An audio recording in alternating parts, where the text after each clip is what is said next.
दोस्तों, ethanol mix petrol को लेकर इस समय देश भर में जबरदस्त बहस चल रही है। बहुत से लोग शिकायत कर रहे हैं कि E20 पेट्रोल से उनकी गाड़ियों की माइलेज कम हो गई है और इंजन को भी नुकसान हो रहा है। लेकिन परिवहन मंत्री नितिन गडकरी का कहना है कि इसमें कोई दिक्कत नहीं है। उनके मुताबिक E20 पेट्रोल गाड़ियों के लिए पूरी तरह सुरक्षित है। इतना ही नहीं, उनका कहना है कि जिन्हें एथेनॉल मिला पेट्रोल नहीं चाहिए वो 100% शुद्ध पेट्रोल खरीद सकते हैं, लेकिन उसके लिए जेब ज़्यादा ढीली करनी पड़ेगी क्योंकि उसकी कीमत E20 पेट्रोल से काफ़ी ज़्यादा है। इसी बीच छत्तीसगढ़ के एक जिला कंज्यूमर कोर्ट का ऐसा फैसला सामने आया जिसने इस पूरे विवाद को नई दिशा दे दी। इस फैसले ने उन कंपनियों के लिए भी सवाल खड़े कर दिए जो E20 पेट्रोल को पूरी तरह सुरक्षित बता रही हैं। ये फैसला आने वाले दिनों में ऐसे मामलों के लिए एक बड़ी मिसाल बन सकता है। नमस्कार दोस्तों, मैं हूं प्रवीण सानी। दोस्तों, पिछले कई दिनों से E20 पेट्रोल को लेकर लगातार चर्चाएं हो रही हैं। ये बहस तब और तेज हो गई जब कुछ बड़े ऑटोमोबाइल इन्फ्लुएंसर ने दावा किया कि E20 पेट्रोल की वजह से कई गाड़ियों में खराबी आने लगी। उन्होंने कहा कि गाड़ियों की माइलेज कम हो गई और परफॉर्मेंस भी प्रभावित हुई। इसके बाद उन्हें घेरा भी गया, लेकिन नितिन गडकरी अब भी अपने बयान पर कायम है कि E20 पेट्रोल से गाड़ियों में कोई दिक्कत नहीं होती। अब भले ही नितिन गडकरी अपने पुराने रुख पर कायम हो, लेकिन छत्तीसगढ़ की राजधानी रायपुर के जिला उपभोक्ता आयोग से एक ऐसा फैसला आया है जो इस पूरे मामले में एक बड़ी मिसाल बन सकता है। ये फैसला कार मालिकों को राहत देने वाला माना जा रहा है और कार कंपनियों को भी सोचने पर मजबूर कर सकता है। रायपुर जिला उपभोक्ता आयोग ने एक ग्राहक की शिकायत पर मारुति सुजुकी इंडिया लिमिटेड को आदेश दिया है कि वो 45 दिनों के भीतर शिकायतकर्ता को उसी मॉडल की नई E20 फ्यूल पावर्ड कार उपलब्ध कराए। दरअसल रायपुर निवासी डॉक्टर प्रेमराज ने जून 2024 में मारुति की grand Vitara strong hybrid Zeta plus SUV खरीदी थी। हालांकि ये कार जनवरी 2023 में बनी थी। BBC न्यूज़ हिंदी की रिपोर्ट्स के मुताबिक एक शाम उनकी कार अचानक बंद हो गई। उसे कंपनी के सर्विस सेंटर ले जाया गया, जहां बताया गया कि पेट्रोल में मिलावट है। ऐसा एक बार नहीं बल्कि कई बार हुआ। बाद में डॉक्टर देवता ने सरकारी लैब से जांच कराई। जांच में पता चला कि पेट्रोल में जो सफ़ेद दही जैसा पदार्थ जमा हुआ था वो एथेनॉल था। डॉक्टर देवता का दावा है कि जांच रिपोर्ट के आधार पर जब डीलरशिप से शिकायत की गई तो डीलरशिप ने ये कहते हुए जिम्मेदारी लेने से इनकार कर दिया कि खराबी एथेनॉल मिक्स पेट्रोल की वजह से हुई है। डॉक्टर देवता का आरोप था कि कार खरीदते समय उन्हें ये नहीं बताया गया कि उनकी कार का इंजन E20 पेट्रोल के लिए पूरी तरह उपयुक्त नहीं है। उनका कहना है कि अगर वाहन E20 फ्यूल के हिसाब से तैयार नहीं था या उसके इस्तेमाल को लेकर कोई खास सावधानी बरतनी जरूरी थी तो इसकी स्पष्ट जानकारी बिक्री के समय दी जानी चाहिए थी।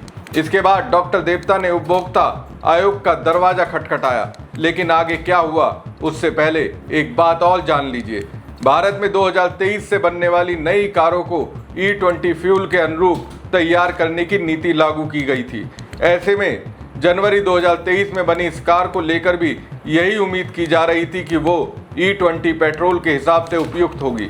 इस मामले में वाहन विक्रेता और वाहन निर्माता मारुति सुजुकी दोनों को पक्षकार बनाया गया। सभी पक्षों की दलीलें और उपलब्ध सबूतों पर विचार करने के बाद जिला उपभोक्ता आयोग ने अपने आदेश में कहा कि डॉक्टर प्रेमराज देवता ने 3 जून 2024 को जो वाहन खरीदा था उसका इंजन 20% एथेनॉल वाले ईंधन पर चलने के लिए उपयुक्त नहीं था। आयोग ने यह भी कहा कि शिकायतकर्ता ने कई बार पेट्रोल बदलवाया, पेट्रोल टैंक साफ करवाया और नया पेट्रोल डलवाकर वाहन चलाने की कोशिश की, लेकिन इसके बावजूद कार बार बार बंद होती रही। लगातार तकनीकी खराबी के कारण वाहन को कई बार सर्विस सेंटर ले जाना पड़ा। अपने फैसले में आयोग ने यह भी कहा कि अगर निर्माता या विक्रेता वाहन के फ्यूल और उससे जुड़ी जरूरी जानकारी उपभोक्ता को स्पष्ट रूप से नहीं देता और बाद में उसी वजह से तकनीकी खराबी आती है तो इसे सेवा में कमी माना जाएगा। आयोग ने मारुति सुजुकी को निर्देश दिया कि वो 45 दिन के भीतर शिकायतकर्ता की खराब कार वापस लेकर उसी मॉडल की नई E20 फ्यूल पावर्ड कार उपलब्ध कराए। अगर कंपनी ऐसा नहीं करती तो उसे वाहन की कीमत 18,29,000 रुपये, RTO शुल्क 1,86,850 रुपये और बीमा प्रीमियम 34,644 रुपये यानी कुल 20,50,494 रुपये लौटाने होंगे। इसके अलावा मानसिक पीड़ा के लिए 1,00,000 रुपये और मुकदमे के खर्च के रूप में 10,000 रुपये भी देने होंगे। दोस्तों, इस समय देश में सबसे बड़ी बहस यही है कि क्या E20 फ्यूल से खासकर पुरानी गाड़ियों में दिक्कत आ रही है। कई लोग दावा कर रहे हैं कि माइलेज कम हो रहा है और कुछ मामलों में पार्ट्स पर भी असर पड़ रहा है। सरकार मानती है कि माइलेज में थोड़ी कमी आ सकती है, लेकिन इंजन या फ्यूल पंप को नुकसान होने के दावों से इनकार करती है। वहीं मारुति समेत कई कार कंपनियों का कहना है कि E20 फ्यूल की वजह से गाड़ी खराब होने का उनके पास कोई प्रमाणित रिकॉर्ड नहीं है। हालांकि रायपुर जिला उपभोक्ता आयोग का ये फैसला कम से कम इस मामले में शिकायतकर्ता के पक्ष में गया है। इससे E20 फ्यूल को लेकर चल रही बहस और तेज होना तय है। हालांकि इस फैसले को पूरे देश की सभी गाड़ियों पर लागू निष्कर्ष नहीं माना जा सकता, क्योंकि प्रत्येक मामला अपने तथ्यों और सबूतों के आधार पर तय होता है। दोस्तों, इस पूरे मामले में सबसे बड़ा सवाल यही है कि अगर सरकार लगातार ये कह रही है कि E20 पेट्रोल पूरी तरह सुरक्षित है, तो फिर रायपुर के जिला उपभोक्ता आयोग ने इतना बड़ा आदेश क्यों दिया? आखिर किन सबूतों के आधार पर आयोग इस नतीजे पर पहुंचा कि उपभोक्ता को राहत मिलनी चाहिए? यही वजह है कि इस फैसले को सिर्फ एक कार का मामला नहीं माना जा रहा, बल्कि E20 पेट्रोल को लेकर चल रही बहस में एक अहम पड़ाव के तौर पर देखा जा रहा है। आने वाले दिनों में अगर दूसरे उपभोक्ता भी इसी तरह की शिकायतों और सबूतों के साथ अदालतों का रुख करते हैं, तो वाहन कंपनियों और सरकार दोनों पर जवाब देने का दबाव बढ़ सकता है। राजनीतिक तौर पर भी ये फैसला केंद्रीय परिवहन मंत्री नितिन गडकरी के लिए एक बड़ा झटका माना जा सकता है, क्योंकि वो लगातार E20 पेट्रोल को सुरक्षित बताते रहे। हालांकि ये भी ध्यान रखना होगा कि ये एक जिला उपभोक्ता आयोग का फैसला है और इससे पूरे देश में E20 पेट्रोल को असुरक्षित घोषित नहीं माना जा सकता।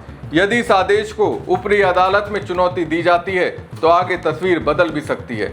अब देखना यह होगा कि क्या मारुति सुजुकी इस फैसले को स्वीकार करती है या फिर उच्च मंच पर इसे चुनौती देती है।